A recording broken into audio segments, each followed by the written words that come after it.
Welcome, ladies and gentlemen, to the Magicka Templar healer build for PvP. This build is directed to the non-champion points campaign. You will find additional information on alkashq.com/Vanadium. So this build belongs to Vana. She has a Tamriel Foundry thread about the build. She also has a setup for the champion points campaign there. And I will also make sure to link her YouTube channel in the description where you can see the build in action. In the first part of the video I want to talk about the basics, and the second part I will show you off a fight and just to show you how you can handle your resources and how you should play the build.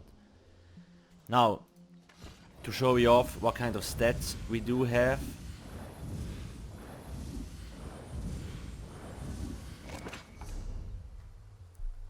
We basically sit at 4k Magicka recovery, 31k Magicka, 24k health and 15k stamina. So those stats are really insane. We have 1.6k spell damage, but the spell damage really doesn't matter for this build. So that's why the Magicka recovery is really nice. As you can see, we are using the Atronach Mundus Stone to get more Magicka recovery, and we are a vampire. To show you why vampire here, you need to be stage 2 though to get the 10% Magicka recovery, so in theory we would have a little bit more than the 3.9k. And also because of Undeath, this is really a nice passive. In terms of race, High Elf is the preferred race because you get Magicka recovery, max Magicka and the damage. But the damage doesn't matter, but those two are important.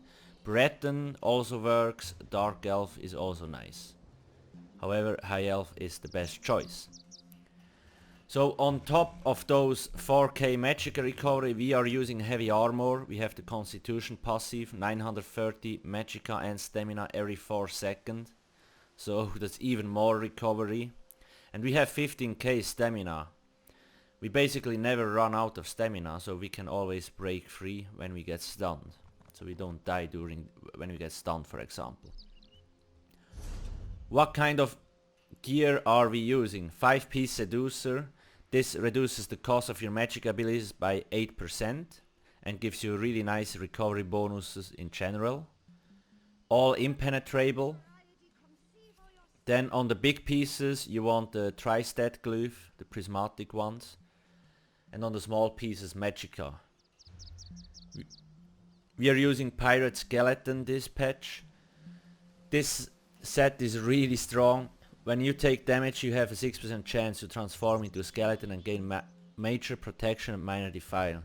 So you get like 30% damage reduction and you receive 15% less healing. Now if 6 to 8 people bash into you, you will be able to survive. Believe me. Because if this procs, you're good to go. Now you can use Pirate Skeleton, or you also can use Malubeth. Malubeth is still really strong, has a really nice like healing beam, and it gives you major vitality, increasing your healing received by another 30%. This is also really strong. Something very important to note though, this set, when it procs, you will transform into a skeleton, and during that 1 second you cannot use any skills because it's kind of buggy, so you need to use the skeleton polymorph.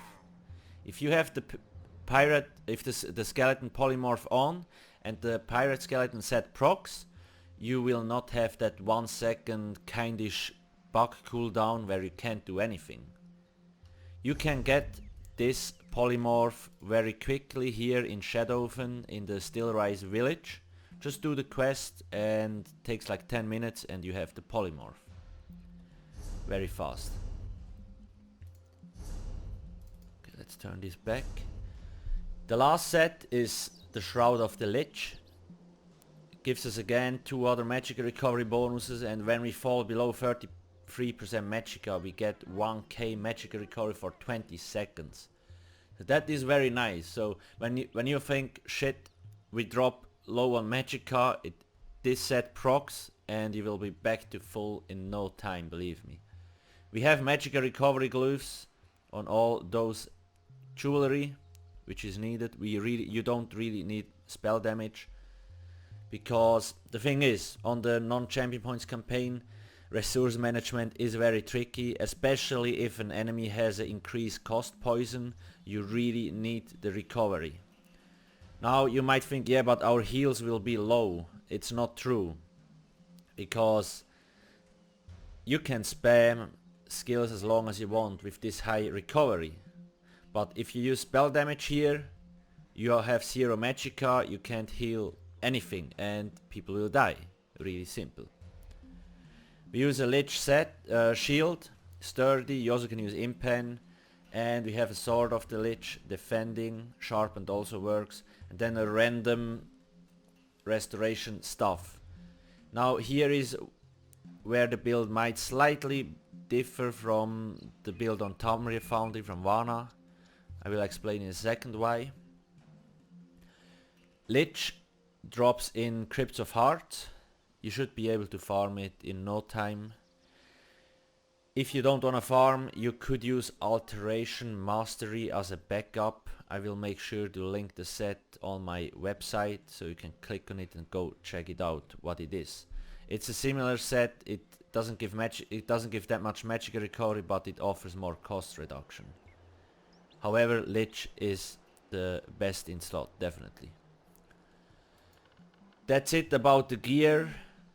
Again, it's not that difficult to get because you can craft Seducer. Lich is farmed pretty fast. The only thing that might be annoying to get is the 2 weapons. If you struggle getting the weapons and the shield, you can use 2 Lich pieces here. Light armor, for example, a belt and the shoes. And then you can use Seducer, sword and shield.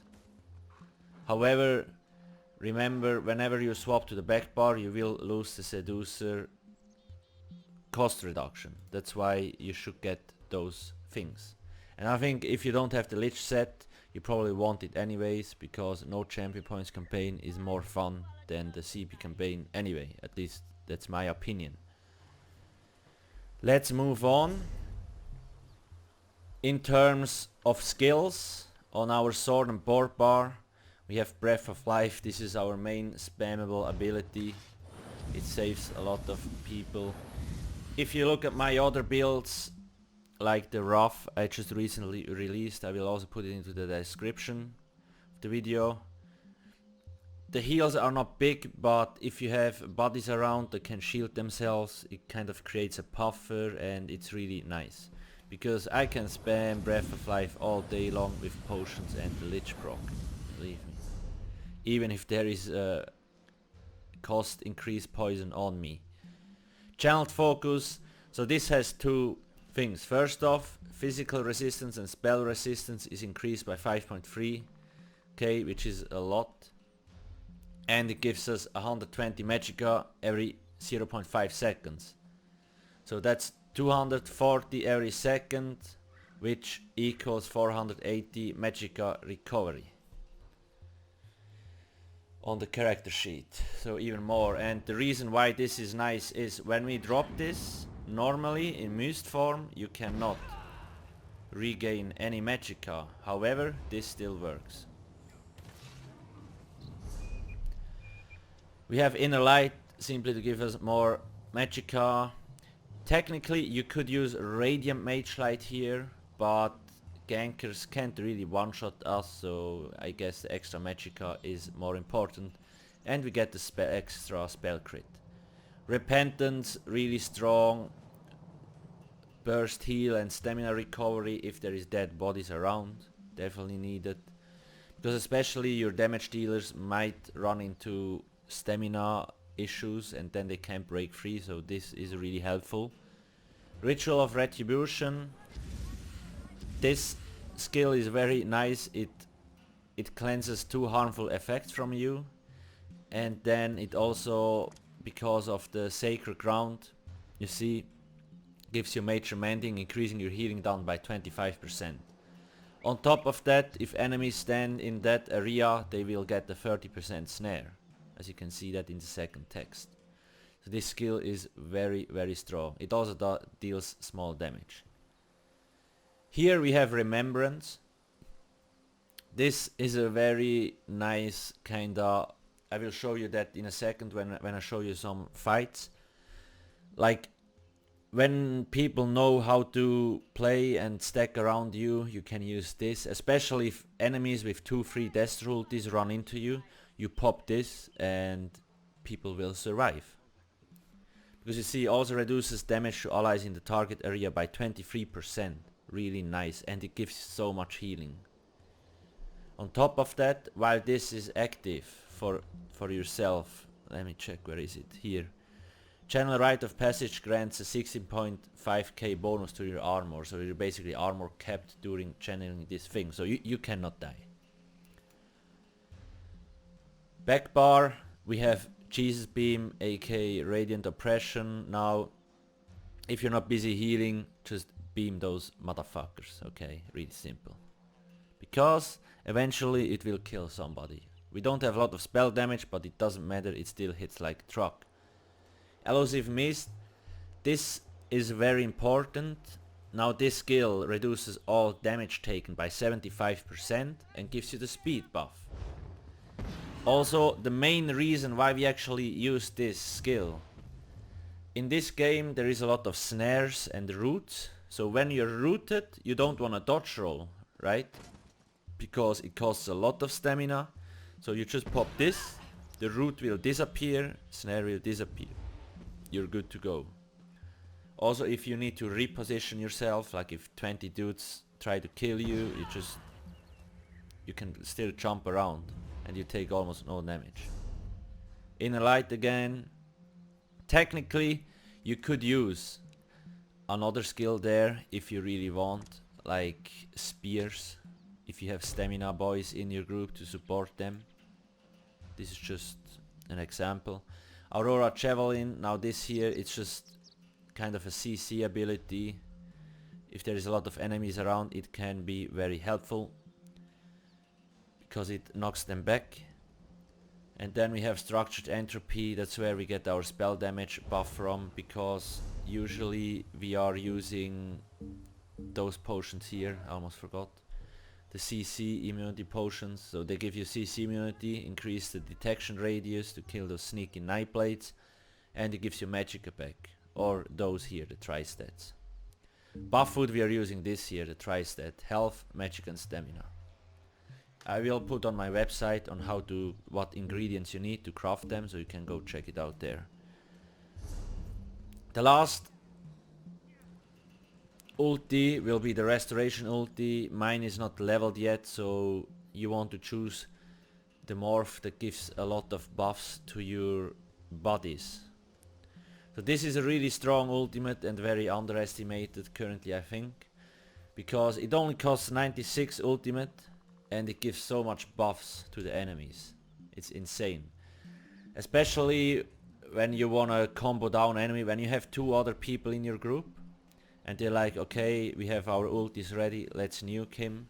You wanna pop this ulti, they get a lot of extra buffs for their damage, and then they really can kill people really fast. Very important. Instead of Remembrance, you also could use the spell wall here. For example, this one is very effective.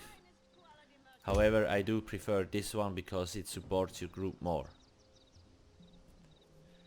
That's basically about the skills.